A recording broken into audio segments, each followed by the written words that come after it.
Hi, today we're talking about NIIT. And no, I don't mean knitting. The Net Investment Income Tax, NIIT. That's how lots of professionals refer to it. So we'll call it the NIIT for today. Thanks for joining me. This is Dee Dee Jones with Innovative Financial Money Mastery with Dee Dee. Net Investment Income Tax is an additional, think of a layer cake, an additional tax on top of taxes you already owe on your income.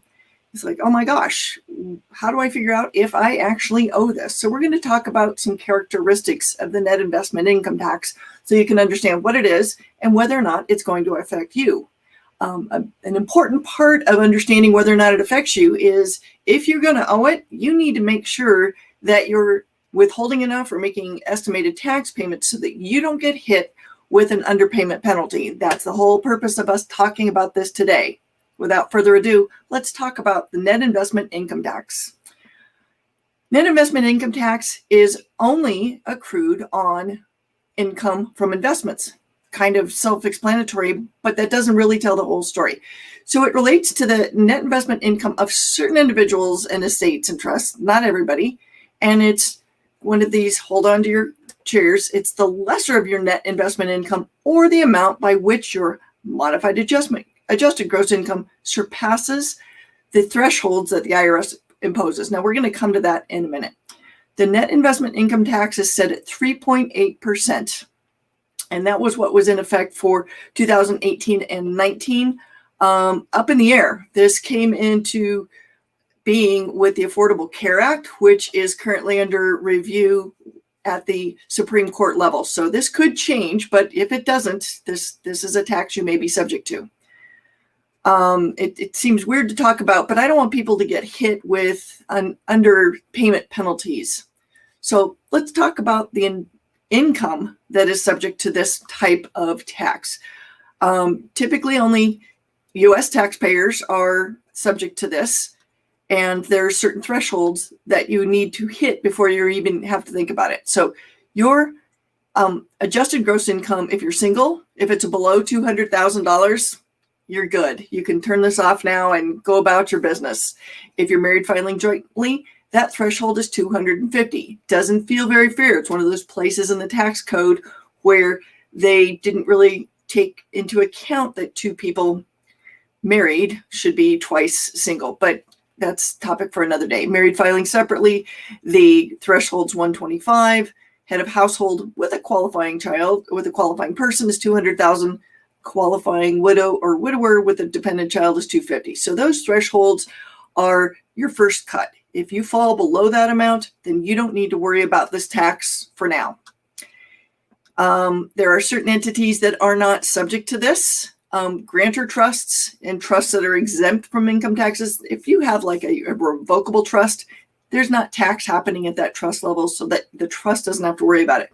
But all the income from that trust flows to your income tax return, then this may apply.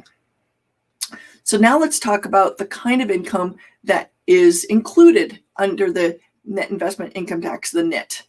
Interest, capital gains, dividends, income from passive investment activities, think rental income, rental properties, non-qualified annuity distributions.